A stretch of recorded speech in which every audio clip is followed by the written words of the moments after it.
Fresh Morning. La Fresh Morning. Ginal nous parle des fêtes de fin d'année ce matin sur les 104.5, c'est ça? Oui, on est en train d'entamer la fin d'année. Je pense que tout le monde commence les préparatifs habituels et traditionnels des fêtes de fin d'année. Et on le sait aussi qu'il y a 3 jours, des sites d'information et différents journaux nous annonçaient que le Parlement avait voté la prorogation de l'état d'urgence sanitaire de 45 jours donc au Gabon. Ce qui nous fait donc penser à cette rubrique que l'on fait déjà chaque année, à chaque fois que l'on aborde la question des fêtes de fin d'année, c'est bien entendu celle qui concerne la gestion de ses finances. S'il y a quelque chose sur laquelle on peut être d'accord tous ensemble sur cette année, c'est qu'elle a été financièrement catastrophique pour beaucoup d'entre nous, bien entendu. Même si cette situation a profité à plein d'entreprises, n'empêche qu'elle a été catastrophique pour plusieurs autres entreprises et pour plusieurs individus ou individus employés, individus entrepreneurs ou individus qui avaient des sources de revenus diverses.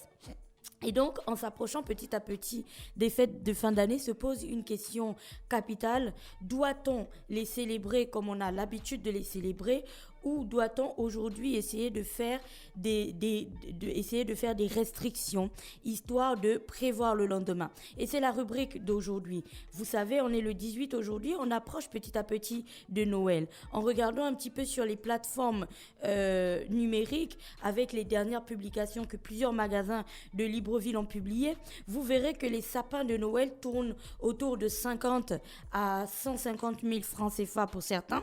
Et puis, vous avez des jouets comme des petites patinettes en bois pour les enfants qui sont à 100 et quelques mille.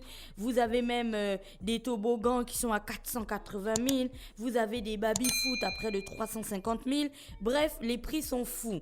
Donc on se pose et on se demande qui va réellement les acheter et s'il y a des personnes pour les acheter, est-ce raisonnable? Et donc, on va commencer par le premier poste de dépense qui guette tous les parents cette année. C'est bien entendu la décoration de Noël et les achats des cadeaux. Il faut intégrer que la décoration de Noël est quelque chose, on est d'accord qu'on a envie d'emmener d'emmener l'esprit de Noël dans sa maison à travers le dressage d'un sapin de Noël, mettre des guirlandes et ainsi de suite. Mais cela ne signifie pas que chaque année, nous devons acheter en fait des sapins, acheter des guirlandes, acheter plein de choses en fait pour avoir un esprit de Noël. Aujourd'hui, il y a de très très belles alternatives. On n'est pas obligé d'avoir le sapin de Noël classique.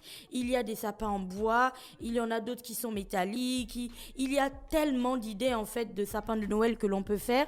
Et bien entendu, on sait que toutes les décorations de Noël sont réutilisables. Donc celles qu'on a utilisées l'année dernière, on peut très bien les réutiliser cette année si on a envie de ramener cet esprit de Noël dans la maison. Le deuxième point, c'est celui qui concerne l'achat des cadeaux. Alors, on est aussi d'accord sur ce point-là. L'année a été très difficile pour les enfants et on a envie de leur faire plaisir. On veut véritablement qu'ils passent un Noël super et qu'ils oublient un petit peu toutes les difficultés qu'ils ont traversées. Cependant, dans toute chose, il faut savoir raison garder. C'est-à-dire qu'en dépensant 300 000, 250 000 ou 100 000, ne serait-ce que 50 même, pour l'achat d'un cadeau pour votre enfant, il faudrait voir un petit peu plus loin et anticiper sur le mois de janvier. Comme vous le savez, on le dit depuis des années avant que le Covid n'arrive, le mois de janvier fait 90 jours. C'est un mois qui est très long parce qu'on sort souvent de la période des fêtes et la plupart du temps après avoir claqué tout son argent dans les fêtes, on a du mal en fait à attendre la fin du mois et du mal à joindre les deux bouts. C'est pour ça qu'aujourd'hui vous pourriez réfléchir à des cadeaux beaucoup plus économiques et peut-être des choses que vous pourrez faire vous-même ou qui sait des choses que vous pourrez faire venir d'ailleurs ou je sais pas que vous pourrez acheter ou je sais pas des petits trucs que vous pourrez acheter ou du moins vous inscrire. Comme la dernière fois, on avait des associations qui faisaient des dons et tout ça à travers des programmes pour les enfants. Vous pourrez vous inscrire dans ces systèmes-là. L'idée est d'apporter des cadeaux à vos enfants. L'idée n'est pas de vous ruiner aussi. L'autre poste de dépense, c'est bien entendu le repas de Noël. Alors, chacun a envie de faire un repas à l'européenne, à la française, avec peut-être de la dinde, du foie gras, du champagne et ce genre de choses. Comme on le dit depuis des années, il faut garder à l'esprit ce qui fait votre identité et il faut garder à l'esprit les choses que vous êtes capable de vous permettre. C'est-à-dire que si vous ne pouvez pas vous acheter une bouteille de champagne à 20 000 francs, par exemple, tout en sachant que votre famille, il vous en faudra peut-être 10, 20 000, la petite bouteille de champagne. Si vous savez qu'il vous en faudra peut-être 10 et qu'à côté de ça, entre le foie gras et puis les chocolats et les coquelets de Noël et je ne sais pas, tous les trucs que vous voyez à la télé et que vous avez envie de vous offrir, mais vous sentez que ça va être difficile, rien ne sert de se ruiner, d'aller emprunter de l'argent et de rentrer en fait dans un cercle infernal de remboursement. Vous pouvez tout à fait proposer un repas de Noël qui vous ressemble et qui est surtout adapté à vos finances. C'est-à-dire que vous pouvez très bien faire des feuilles de manioc, c'est très nourrissant. Et en plus, c'est très bon. Ça n'enlèvera rien au fait que vous célébriez Noël. Vous pourrez très bien faire du poulet, même du poulet frit. Ça ne changera rien du tout au fait que vous célébriez Noël. Et vous pourrez très bien boire des jus que vous préparerez vous-même, comme du bissap, ou acheter des bières et être à des années-lumière du champagne, par exemple.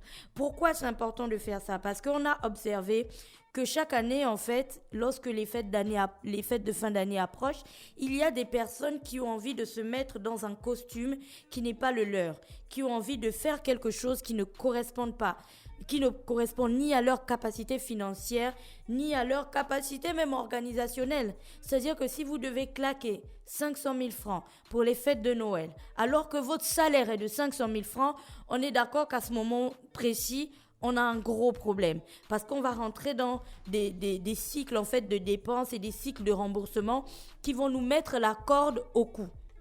Et l'autre point qui est encore plus important à retenir, c'est que durant ces fêtes, comme vous l'avez entendu en introduction, l'état d'urgence sanitaire a été prorogé. C'est-à-dire que certaines restrictions que nous vivons et auxquelles nous faisons face aujourd'hui, nous attendons bien entendu le Conseil des ministres, les résultats du Conseil des ministres ce soir, mais certaines restrictions resteront, quand d'autres seront peut-être allégées. Cela ne signifiera pas qu'en janvier, l'économie sera tellement dynamique que tous ceux qui ont perdu leur travail le retrouveront. Cela ne signifiera pas du tout qu'en janvier, l'économie sera tellement puissante qu'on vous paiera le 13e mois, qu'on vous donnera une prime de je ne sais quoi. Il faut anticiper sur ce qui arrive. Il faut préparer un oreiller en fait de finances. Il faut faire de l'épargne. Et si les fêtes de fin d'année peuvent vous permettre de faire de l'épargne, c'est intéressant. Avec le Covid-19, vous avez le prétexte parfait. Au lieu d'organiser la grande fête avec une 50aine de personnes et tout, vous pouvez faire une célébration de Noël avec les membres proches de votre famille uniquement. Votre femme et vos enfants. Ou votre mari et vos enfants, c'est selon. Ça éviterait donc d'injecter de l'argent dans quelque chose que vous ne pourrez pas supporter à terme. Et surtout, ça évitera de ramener le maximum de personnes chez vous. Si vous faites de bonnes restrictions et que vous entamez les fêtes de fin d'année avec beaucoup de parcimonie et beaucoup de sérieux et beaucoup de conscience de l'avenir, vous verrez que vous aborderez janvier avec beaucoup plus de calme. Parce que comme je le disais, l'argent ne tombera pas du ciel, rassurez-vous. La situation ne s'améliorera pas. Quand je parle de la situation, c'est bien entendu la situation financière. Elle ne s'améliorera pas dans les 2, 3, 4, 5 semaines à venir.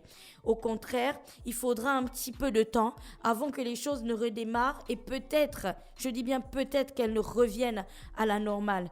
Donc, l'année a été très difficile, je vous le conçois. On a tous envie de lâcher du lest, on a tous envie de passer un très bon moment.